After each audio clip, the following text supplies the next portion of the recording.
आचार्य पूज्यपाद स्वामी विरचित 10 भक्तियों में चैत्य भक्ति यहाँ पर प्रारंभ की जा रही है। चैत्य का अर्थ प्रतिमा होता है। प्रतिमा विराजमान होने के कारण ही मंदिरों के लिए चैत्यालय कहा जाता है। जिन चैत्य होने के कारण जिनालय कहा जाता है। और ऐसी चैत्य भक्ति में आचार्य पूज्यपाद स्वामी यहाँ पर प्रारंभ कर रहे हैं। टीकाकार का मंगलाचरण पहले दिया है। श्री गौतमादि पद मद्भुत पुण्य बंध मुद्योतिताखिल ममोघ मघ प्रणाशम भक्षे जिनेश्वर महम प्रणिपत्य तथ्यम निर्वाण कारणमशेष जगद्धितार्थम। निर्वाण के कारणभूत हितकारी जिनेश्वर को नमस्कार करके श्री गौतम गणधर द्वारा रचित पद भक्ति को समस्त लोक के हित के लिए कहूँगा। यह रचना अद्भुत पुण्य बंध को कराने वाली, पापों का नाश करने वाली तथा समस्त विषयों की प्रकाशक है। पद्यानुवाद है गुरुवर आचर्षि का। अजेय अगहर अद्भुत अद्भुत पुण्य बंध के कारक हैं, करें उजाला पूर्ण जगत में सत्य तथ्य भवतारक हैं।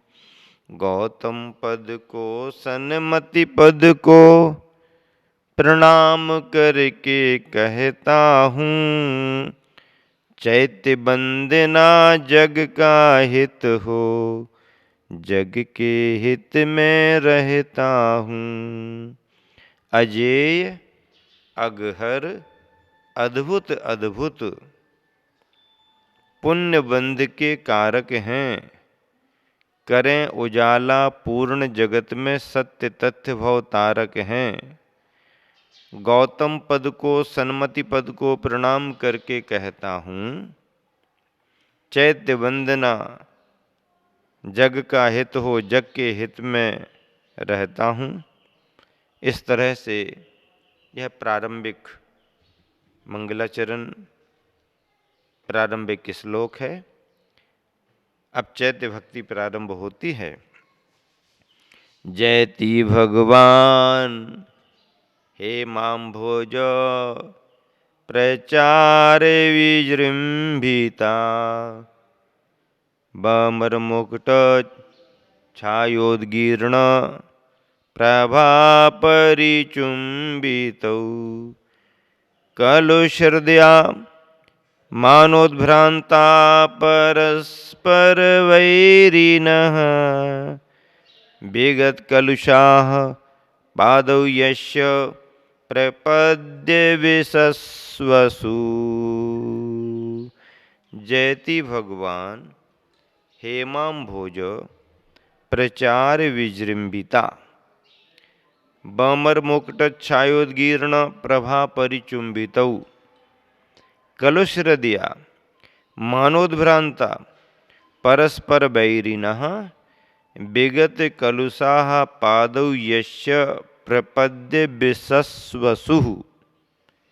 यस्य जिनके पादौ दोनों चरण हेमाम्भोजो प्रचार विजृंभितौ जिनके दोनों चरण स्वर्ण कमल पर चलने से खिलते हैं, जिनके दोनों चरण स्वर्ण कमल पर चलने से खिलते हैं।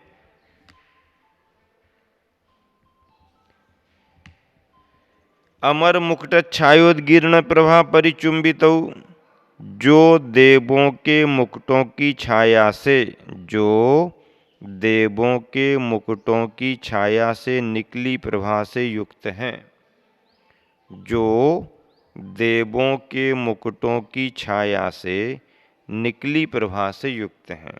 कनक कमल पर चरण कमल को रखते जो जयवंत रहे। कनक कमल पर, स्वर्ण कमल पर अपने चरण कमलों को रखते जो जयवंत रहे। जिनकी छाया में आकर के, जिनकी छाया में आकर के उदार और वाले बनते, जिनकी छाया में आकर के उदार और वाले बनते। अदय क्रूर और धारे आरे, अदय क्रूर और धारे आरे, मान दंभ से जो तनते। निर्दय क्रूर और को धारण करने वाले और मान दंभ द्वेष आदि से जो तनते रहते हैं, ऐसे वह उदार और वाले बनते, अर्थात मैत्री भाव उनमें आने लगता है, द्वेष विद्वेष भाव समाप्त होने लगता है। ऐसा प्रभाव जिनेंद्र भगवान का है। सारांश क्या है? जिनके दोनों चरण स्वर्ण कमल पर चलने से खिलते हैं, भगवान का विहार होता है। श्री विहार में भगवान स्वर्ण पर रखते हैं कदम, ऐसा नहीं है। भगवान के कदम रखने का जहाँ नियोग बनता है, कदम रखने का भगवान का जहाँ नियोग बनता है, उसके नीचे देवतागण स्वर्ण कमलों की रचना करते जाते हैं, करते जाते हैं, करते जाते हैं।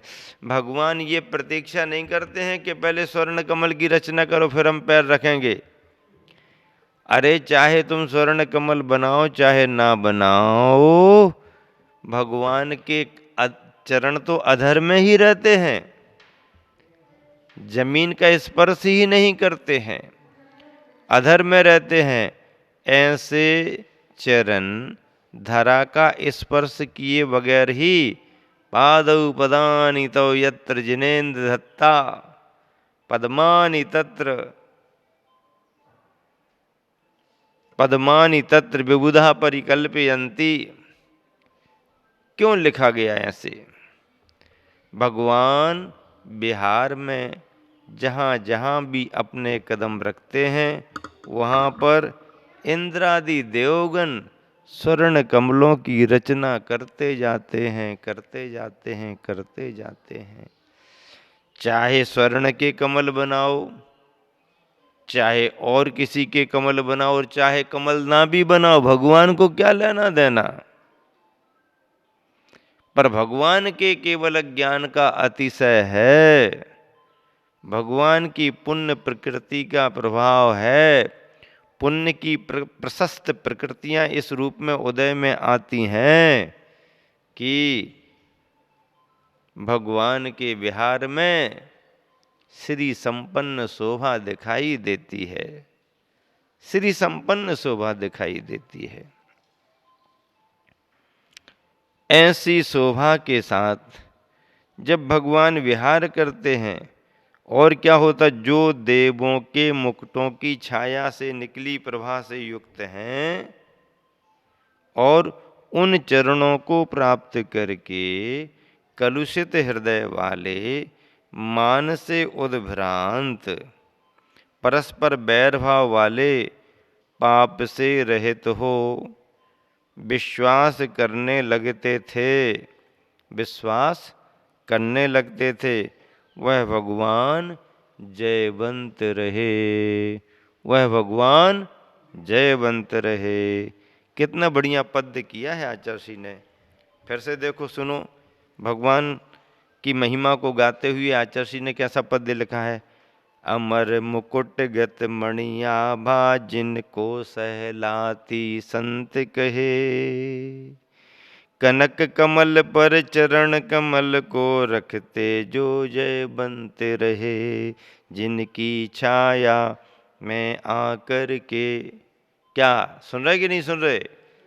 जिनकी छाया में आकर के उदार उर वाले बनते, जिनकी छाया में आकर के उदार उर वाले बनते। अदय क्रूर उर धारे आरे, अदय क्रूर उर धारे आरे, अदय क्रूर उर आरे, अदय क्रूर उर धारे आरे, मान दंभ से जो तनते, मान दंभ से जो तनते। कितना बढ़िया है। अगला श्लोक है, इसी में देखो भगवान शब्द को लेकर के भगवान की महिमा क्या है। भगवान क्या है? जो भवन को छोड़ वन को चले जाते हैं, जो भवन को छोड़ वन को चले जाते हैं, वही वास्तव में कुछ बन जाते हैं। क्या? जो भवन को छोड़ वन को चले जाते हैं, वही वास्तव में कुछ बन जाते हैं, वही वास्तव में कुछ बन जाते हैं। जो भवन को छोड़ वन को चले जाते हैं, वही वास्तव में कुछ बन जाते हैं। राम ने भवन छोड़ा, राम ने भवन छोड़ा, राम वन को गए। कहाँ गए? राम वन को गए। राम ने भवन छोड़ा, राम वन को गए, इसलिए राम वास्तव में राम बन गए। राम ने भवन छोड़ा, राम वन को गए, इसलिए वास्तव में राम राम बन गए। रावण भवन नहीं छोड़ पाया, रावण वन को नहीं गया। रावण भवन नहीं छोड़ पाया, रावण वन को नहीं गया, इसलिए रावण रावण ही रहा, राम नहीं बन पाया। इसलिए रावण रावण ही रहा, राम नहीं बन पाया। और भगवान शब्द स्वयं ही तो कह रहा है। क्या कह रहा है? भगवान शब्द स्वयं ही तो अपने आप में कह रहा है कि भग बन, भग बन। कहाँ भग? बन को भग। कहाँ भग? बन को भग। कहाँ भग? बन को भग। कहाँ भग? बन को भग। कहाँ भग? बन को भग। इसीलिए बार बार बार बार भग बन बन भग, भग बन बन भग, भग बन बन भग। क्या कह रहा है भगवान शब्द? स्वयं ही अपने आप में कह रहा है कि भग बन बन भग, भग बन बन भग, भग बन बन भग। ये शब्द ही कह रहा अपने आप में, शब्द ही कह रहा अपने आप में कि भग बन बन भग। क्यों कह रहा है ऐसा? क्योंकि कविता कहती है, बहुत पहले मैंने लिखी थी, जो भवन को छोड़ वन को चले जाते हैं, वही वास्तव में कुछ बन जाते हैं। राम ने भवन को छोड़ा, राम वन को गए, इसलिए राम वास्तव में राम बन गए। रावण भवन नहीं छोड़ पाया, रावण वन को नहीं गया, इसलिए रावण रावण ही रहा, राम नहीं बन पाया। राम बनने के लिए भवन छोड़ना पड़ता है, भगवान बनने के लिए भवन छोड़ना पड़ता है। वैभव में प्रभुता प्राप्त नहीं होती, प्रभुता पाने के लिए वीतरागता की जरूरत होती है। वैभव में प्रभुता प्राप्त नहीं होती, प्रभुता पाने के लिए वीतरागता की जरूरत होती है, तप की जरूरत होती है, त्याग की जरूरत होती है। तप त्याग की जो मूर्ति बनते हैं, परिणामों में विशुद्धता निर्मलता लाते हैं, जो आत्म केंद्रित ध्यान करते हैं, उन्हीं के कर्मों का क्षय होता है। और कर्मों का क्षय होने से उन्हीं को केवल ज्ञान की प्राप्ति होती है, और केवल ज्ञान की प्राप्ति होने से उन्हीं को निर्वाण पद की प्राप्ति होती है। मोक्ष का मार्ग ऐसा ही मार्ग है, तप त्याग का मार्ग है, सुविधा का मार्ग नहीं है। दो तरह के मार्ग हैं, एक साधनों का मार्ग है और एक साधना का मार्ग है।